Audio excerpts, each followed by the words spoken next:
Hey everyone, this is Patrick with ADHD Journeys on Substack and elsewhere on social media under my own name, Patrick.Casale. So I'm thinking a lot about a post that I made recently about my experiences with autistic burnout. And the post that I made on Instagram went pretty viral, and that's great for whatever reasons.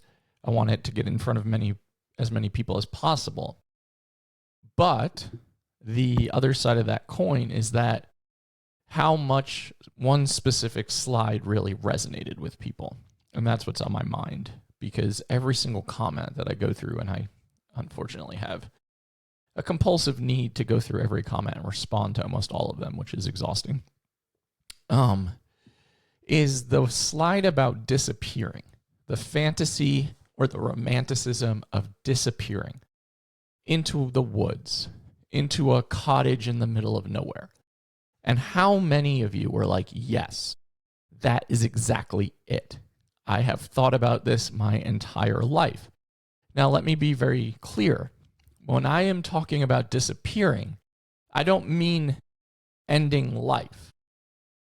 So it's disappearing from the demands of existence. Disappearing from the demands of existence. And I swear there were thousands of comments on this post on Instagram. I would say 90% of them were like, that is exactly it for me. And I can't explain it to anybody because they're either going to think I'm actively suicidal, and no judgment if you are. I mean, suicidality and ideation is a major part of life and unfortunately a major part of autistic existence. So I wish we could talk more about suicidality without shame and stigma of as if that ideation leads to action. Anyway, that's a conversation for a different day. But the reality of the desire to disappear, think about how fucking painful that is. If you're listening to this right now and you're relating, because I relate, I think about it every day. I think it's this unknown subconscious belief or thought process that life could be more peaceful somewhere else. Life doesn't have to be this hectic, this chaotic, this demanding, this overwhelming. Because when we live in autistic body minds and our neurology is so sensitive, whether it be hypo or hypersensitive to sensory, and you're constantly feeling dysregulated and overwhelmed and experiencing autistic skill regression, autistic burnout, meltdown, shutdowns, being misunderstood socially. The list goes on and on. Feeling like you just don't belong, like you're an alien who's been dropped into this planet. That's a big one, right? A lot of people say that. It makes an enormous amount of sense why there would be a fantasy or romanticism of disappearing from it all, especially when we work and live, for the most part, for those of you listening, in the United States or Western part of the world, in massive capitalism that values productivity over everything else and equates productivity to value and shames you for not being able to contribute in meaningful ways in the eyes of neuronormative space. And the reality is that so many of us have been pushed so beyond our capacities and have been for so fucking long, whether you were diagnosed earlier in life or later into adulthood, like myself, and having to constantly deal with bullying and harassment and ableism, internalized ableism from your own self, sensory overwhelm, the demands of trying to get through a day of existing while taking care of yourself, paying the bills, going to work, going to school, or just simply just trying to like do your activities of daily living, like get out of bed and brush your teeth and take a shower and eat. These demands are not simple and they're not easy. As insignificant as they may seem to some of you who are like, those things are just parts of life. The amount of mental and cognitive energy and to get through each task as the world kind of feels like it's like constantly pouring more and more and more into you. And your capacity bucket is just overflowing. You don't have a single drop left. But then another email, another text, another message request, another work demand, another homework assignment, another job interview that you need to go on, another, creative project, another simple request from a loved one. It starts to become unbearable and heavy and so painful that it's almost like I just need to completely disappear from all of this because I'm unraveling. And there's also such an intense amount of shame that comes with the unraveling because it's rooted in ableism, right? Internalized ableism of like, I should be able to get through these simple, minuscule things without it sending me into a complete and utter meltdown. But that's not looking at it from the long-term point of view. That's more like short-term. We're not thinking about like, why did it get to this point? Because it's layered. And if you're watching, it's like one on top of the other, constantly compounding until it becomes so heavy that it feels unbearable to shoulder the load. So the idea of just walking into the woods, and we've seen this throughout history, people walking into the woods, walking into the sea, to try to make it stop.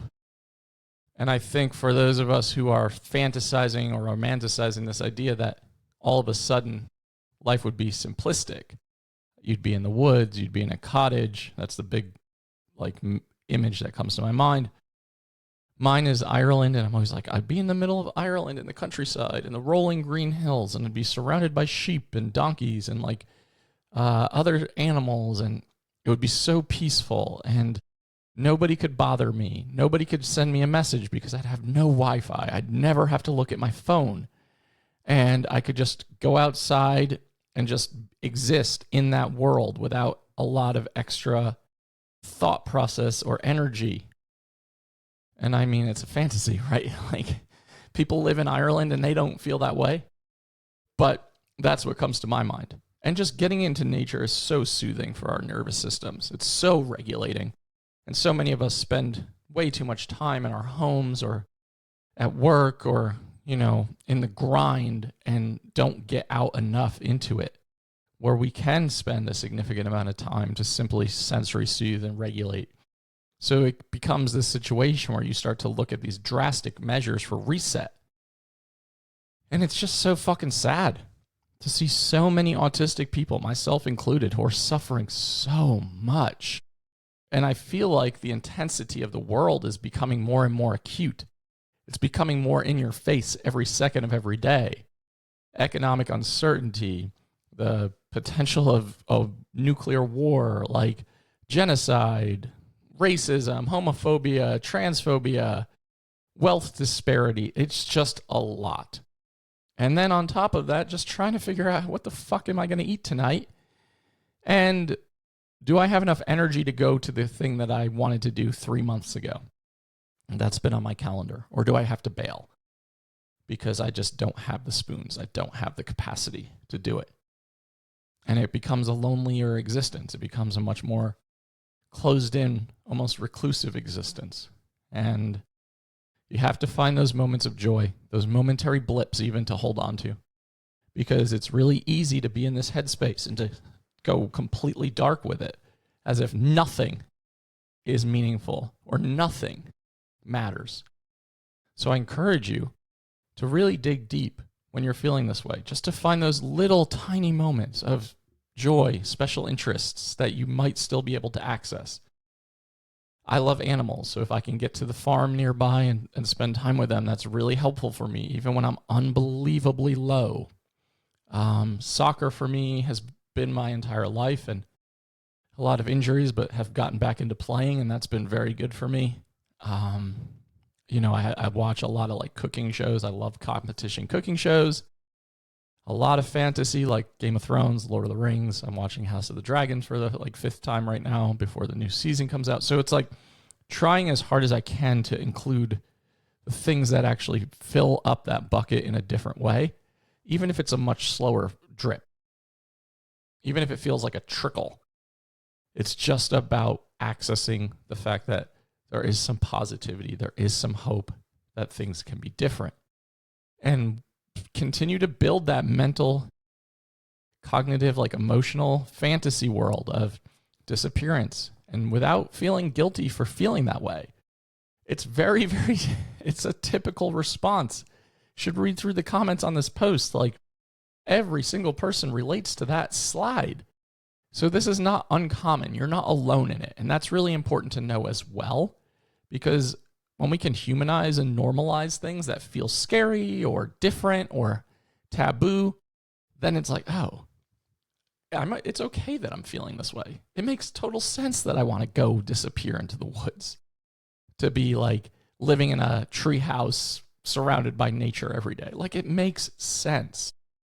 So whatever that romanticized fantasy version is for you, I encourage you to build it, construct it, visualize it, write it down. You start to get a sense of like, what are non-negotiables in my life? What are things I want more of and want less of? If I was in this amazing cottage in Ireland, what would I want to have around me to make sure I could feel okay and regulated? What are the things that are non-negotiables for me that I don't want involved? Then you can start to take those and put those into practice in real life. Like if I don't want to be on social media as much because it's overwhelming, then that's a good step. If I want to spend more time with animals, then that's a good step, without completely like taking a backpack and just walking into the Appalachia Trail nearby. So I encourage you to do this. You're not alone. I just really want that to be heard. I have that thought in fantasy every single day. Thank you for listening. You deserve to be here. Keep going. It's Mental Health Awareness Month. There's lots of resources out there, especially if you feel like you're in crisis. And I've listed a bunch in the post that I just made about Mental Health Awareness Month. A lot of crisis resources that are affirming. My friend Dr. Megan Neff's safety plan and the guide that is labeled, that's not coming to my brain right now. It's like, Help Me Stay. It's all about suicidal ideation and suicide planning and crisis planning, especially for autistic people. It's a fucking wonderful resource that she created. So check that out. That's linked in one of my posts as well. And you deserve to be here. Just keep pushing and just visualize that existence, that fantasy world, and start building it piece by piece, slowly but surely. And I'll see you next time.